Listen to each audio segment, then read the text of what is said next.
Very good evening and welcome. You're watching the India Development Debate with me, Tamanna Inamdar. The big story this evening continues to be the possible outcome of one of the biggest state elections of 2023 and in the run-up to the general election in 2024. I'm talking about the state of Karnataka, an economic powerhouse in the south, one of the only bastions south of the Vindhyas of the BJP. They have been ruling the state. The question is, will they continue?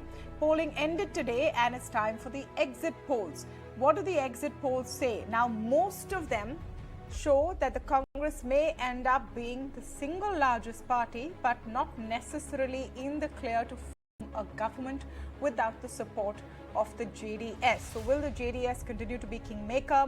Can the BJP turn the tide? What are the implications of these election results? We're talking about all of that in the show ahead. But let me begin with what's trending tonight. Times Now ETG research gives Congress 113 seats in the exit polls, with BJP coming in a close second at 85. Stay tuned for the poll of polls. A day after ONDC's food delivery story creates ripples in the Zomato stock, they plan to cap incentives for sellers and buyer-side apps. Move will likely reduce price differences between Swiggy, Zomato and ONDC. Big relief for Go First. NCLT admits the cash-strapped airline's insolvency plea and imposes a moratorium on assets. A resolution professional will soon take over. Airline cancels operations till the 19th of this month.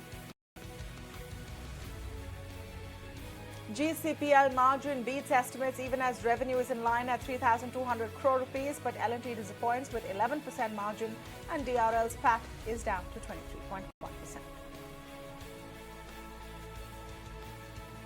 And Nifty advances for third straight session to close near the day's high. Auto index hits an all-time high. U.S. consumer prices increased by 0.4% in April as expected on higher rents and fuel costs. The numbers are unlikely to bring cheer to the Federal Reserve.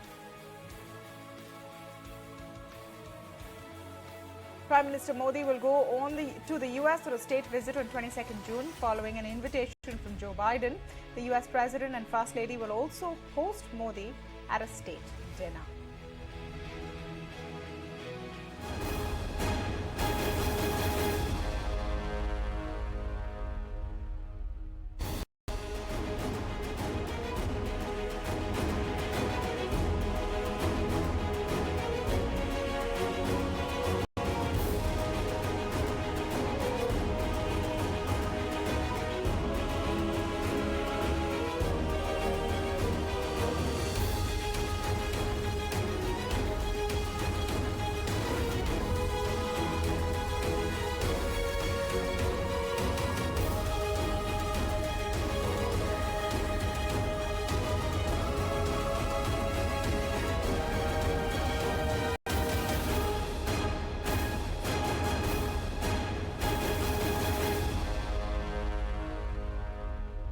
High-octane battle in Karnataka, and after that mega campaign, we're going to be seeing what happens in one of the most crucial electoral battles on the state level for this year. Polling for 224 seats came to an end today.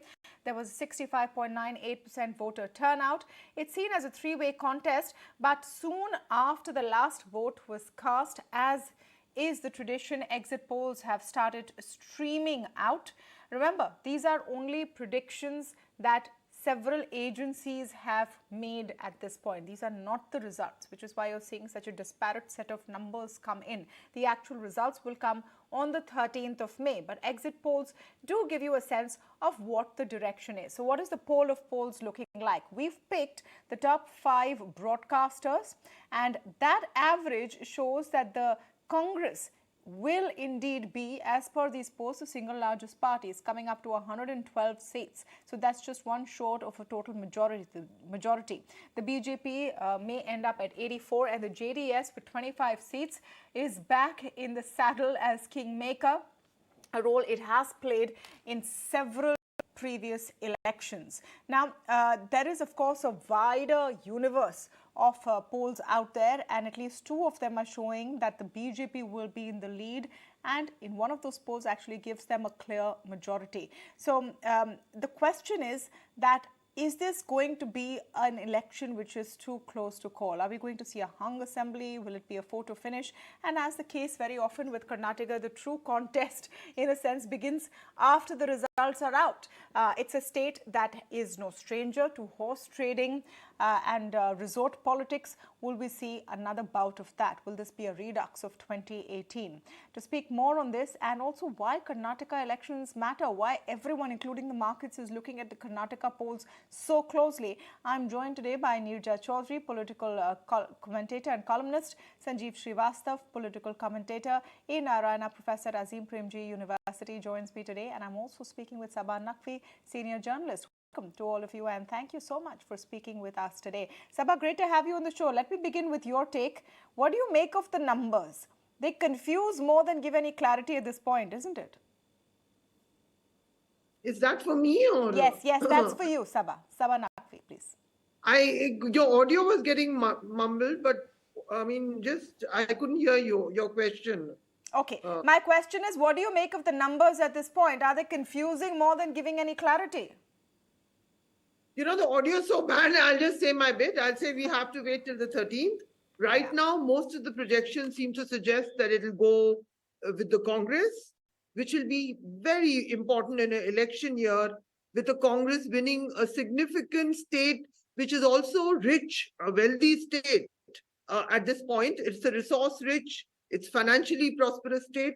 So it'll be a big thing for the entire opposition if the Congress prevails. And some of the polls, some are showing a comfortable victories, some are showing neck by neck. We'll have to see the real numbers when they come out, because some are showing the BJP doing poorly, some are showing the BJP getting a majority, and in my own experience, we just have to wait and see what the real numbers are. But the direction seems to be that the Congress is making it. And that's what I would say right now.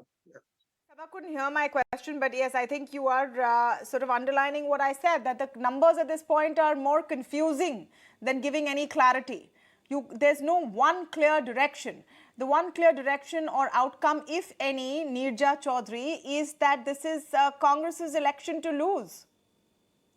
Look, I think if one message is coming across the exit polls, it is that the suspense continues. The exit polls do not clarify the pictures. It is what we had guessed all along, that Congress would be ahead, but will the BJP catch up? Will it be a hung assembly?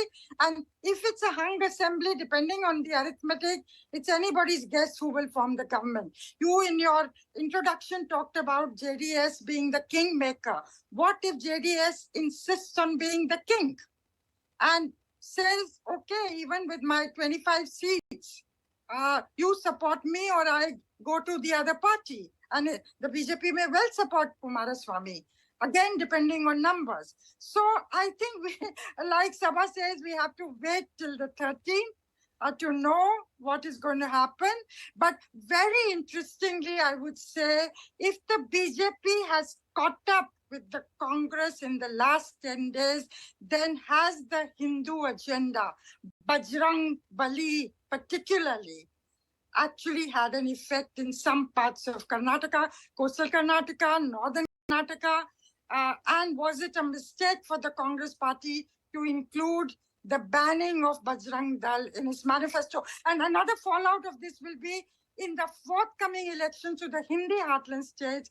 Will it again call for a ban on the Bajrang Dal? Because once you've taken that position, there's, it will be very difficult to backtrack on it. So what was the Congress's thinking when it, included that kind of promise? So I think there are many ramifications from this election. Of course, if the Congress wins, then the BJP does not remain a pan-India party. The Prime Minister claimed not long ago that is the only pan-India party today.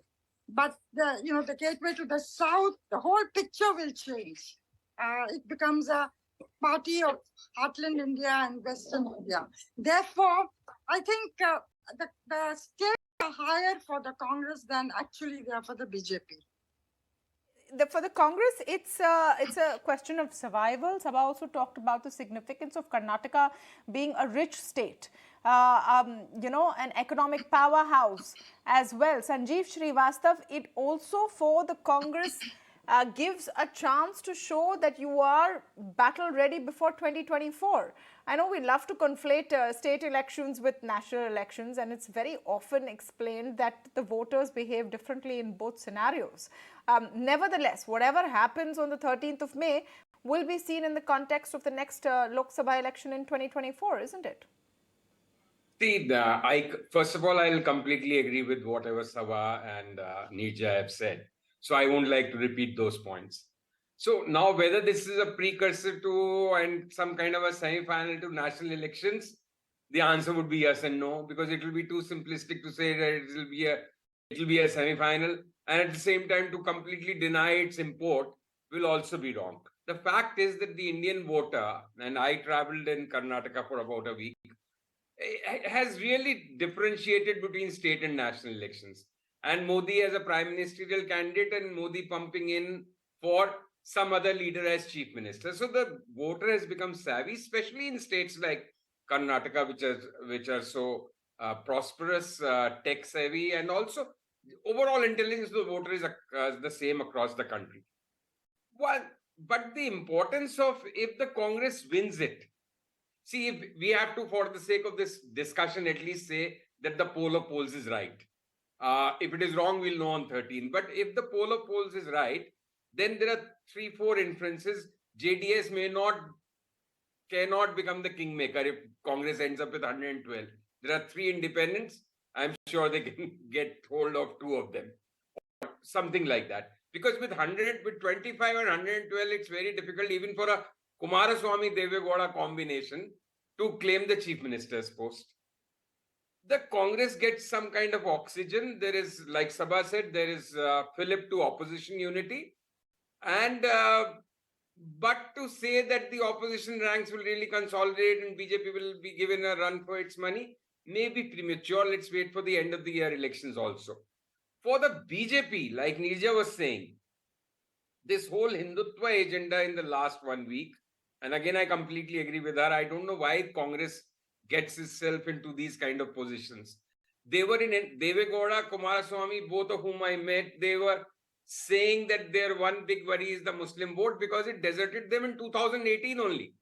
So according to them, it deserted them in 2018. Why was Congress trying to please some constituency in 2023, which was theirs largely? No, but Sanjeev, wouldn't the reverse also hold true? If these poll of polls are indicative, if the Congress does, make it, it would show that whatever gambit that was worked. With 112, it is not a gambit which worked. With 130, maybe it is a gambit which worked. But my logic or my understanding, which may be wrong, is that the Muslim voter in old Mysuru region is still even more or less divided between JDS and Congress. In other parts of Karnataka, it has largely moved on to the Congress party. But that may not be the case for Bihar. That may not be the case for, say, Uttar Pradesh. So it's different horses for different courses. But definitely some kind of fillip for opposition unity, some oxygen for Congress party, some setback for BJP if they lose. But I would still credit them if they get about 35% vote. They have made a fight of it for an election which they were supposed to lose very badly. So mixed signals. Let's wait for the 13th, very honestly, to make a more cogent kind of course, undoubtedly, the real game is on the 13th, and the disparity in the kind of numbers that we are seeing also sort of, throw mud in the wheels in terms of getting a clear picture of what's happening. Professor Narayana, is even 113 going to be enough for whoever wins this election in the kind of political heritage this state has? Where just nosing past the halfway mark doesn't guarantee anything. The real game starts the day after the results. Resort politics, horse trading, call it what you may. Are we set for another season of that?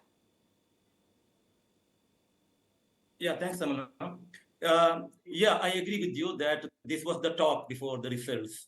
If Congress were to win a decisive victory, if Congress has to be rest assured that it will form the government, then the minimum number should be somewhere around 130. If it is 113, the possibilities are anybody's guess, given the kind of record that this state has of horse trading and Operation Kamala and what have you. So therefore, for the Congress to dream of coming back to power decisively, I think the numbers that the exit polls show are certainly not a consolation. Well, we have to wait till the 13th. And they will have to wait till the 13th. Of course. An interesting comment that was made on the campaign trail by Rahul Gandhi, where he said we have to win the elections with 150 seats at least to keep, the government in play. So there may be a halfway mark. Neerja, let me come to you. There may be a halfway mark, but real politics dictates that anyone who wants to form a government and keep it running for 5 years in the state of Karnataka cannot just sort of nose its way across the finishing line. Started and the Congress leaders focused on local issues and they seem to have traction. Most people who were in Karnataka and got the feedback was that the Congress would win decisively and comfortably. But the picture has continued to change. Now, the reports that are now coming in, and if it is going to be too close to call, that means Narendra Modi's Hindutva campaign under one guy, garb or another, has actually had an effect as in other states, as in Gujarat, maybe not in Himachal, but some other states in the past where it did make a difference. So I think even in state elections then, the Prime Minister seems to have traction. And of course, the state elections are a very different ballgame from the national elections. You remember Rajasthan won handsomely. The Congress won handsomely in Rajasthan, and the state went entirely towards the BJP in the national elections. So that kind of a dichotomy we are now beginning to see. But if it is again too close to call a state like Karnataka, then it spells instability. This buying and selling of MLAs, maybe not at the time of forming the government, maybe a year down the line. So I personally hope that it's going to be a clear and decisive mandate for the sake of Karnataka. Yes, whichever way it may be. Saba Naqvi, one of the reasons that large elections like these are also interesting, and everyone, whether you're from the state of Karnataka or not, are interested in it, because we use it as a gauge of the mood of the voters. What are they thinking about? Are they worried about a mehengai economy? Are they worried about, quota? What are the issues? Is that something that you're going to look out for? Yes. So I think price rise was an issue, a big issue in Karnataka, but I think there's no doubt, even if the BJP loses, and we're not sure, everyone knows, we all have to say, take it a given, we have to wait for the 13th. But the margin with which, how the BJP performs will be watched. Is it a win? Number one. More of the trend seems to suggest a respectable performance. Where did the Prime Minister go? There's no doubt that within the BJP itself, there was an experiment. There was a decision that the PM would prevail over the local leadership. And many of the influential local figures actually left. The Congress, conversely, even though each member of the Gandhi family campaigned, the campaign was focused on Siddaramaiah. It was focused on Mallikarjun Kharge in the Karnataka-Hyderabad region, where I suspect the party is going to do very well. And it was focused on, and these are all people with subaltern images. So, and it was not centered on the Gandhi families, even though individuals from their campaign. So we are seeing the Congress played a local game, the BJP played a national game. For the BJP, it is a much more significant election for the Congress right now. For the Bharatiya Janata Party, the ultimate game is getting the same number of seats in the Lok Sabha that they have got from Karnataka in the post-Modi era. So these are all the political calculations that we have to consider.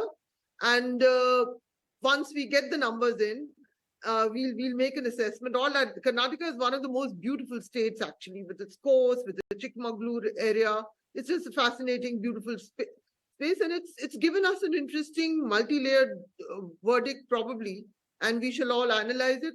But if the overall trend suggests some kind of shot in the arm for the opposition right now at this point. Yeah. It also raises the question of the whole push for a double engine Sarkar. That has been the calling card in a number of elections, and especially in a state of Karnataka that houses India's Silicon Valley, where infrastructure, growth, development are all very, very important issues. Does the push of a double engine Sarkar work? And has a double engine Sarkar actually performed in the last 5 years? Sanjeev Srivastava, whatever happens post-election, these questions get asked, isn't it? I think there was not much of traction for double engine unless one sees Modi as both the engines. So there was traction for Mr. Modi. There was no traction for the local chief minister and what the two governments together have achieved or will be achieving. So yes, Modi continues to wield this enormous influence, but his influence makes a difference of 10% between a national poll and a state poll. That these past many elections have shown. So what is going to happen here? Because in national elections, BJP scored about 50% plus vote, but in the state election, they scored last time 36% vote. So see, it's a very simple arithmetic there. 36%, they got 104 because their vote is more consolidated.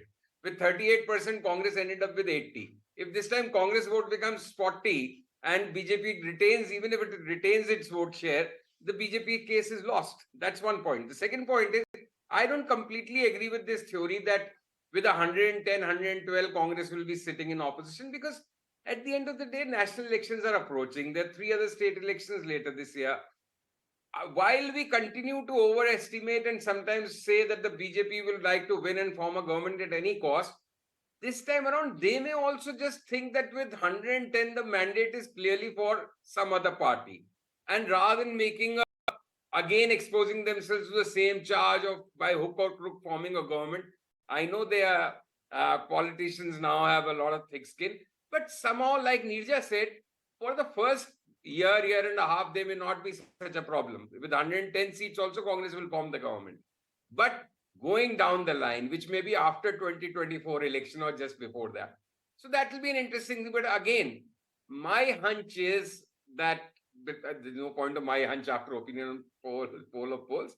But I think they'll be just inches ahead of a simple majority. So Congress should cross 113. No, but then the next fight, Sanjeev, will be who will be chief minister. This disclaimer I'm saying. Congress comes with its own. I usually get it wrong. Yeah, no. The next fight will be who will be chief minister. Congress comes with its own set of baggage and internal fights. Yeah, that's a bigger problem. But I think again there somewhere the die is cast. If Siddaramaiah wins, because he faces a contest on his constituency, if Siddaramaiah wins, by and large, the public mood is that he is the popular face. He is the mass leader. Rather than an organizational man, D.K. Shivakumar has a lot of pluses, or Mr. Kharge, or some other leaders. But Siddaramaiah, by and large, people in Karnataka say that the two big leaders of the state are Siddaramaiah and Yadurappa. Not in that order. Actually, the order is reversed. Yadurappa and Siddaramaiah. Saba wanted to come in. Yes. I was just going to say that I think they're going to ask the MLAs to vote, and most of them will choose Siddaramaiah, unless by some chance there's a defeat for him. But, he is the person who is drawing the crowds, and he is the one with the social messaging and so on and so forth.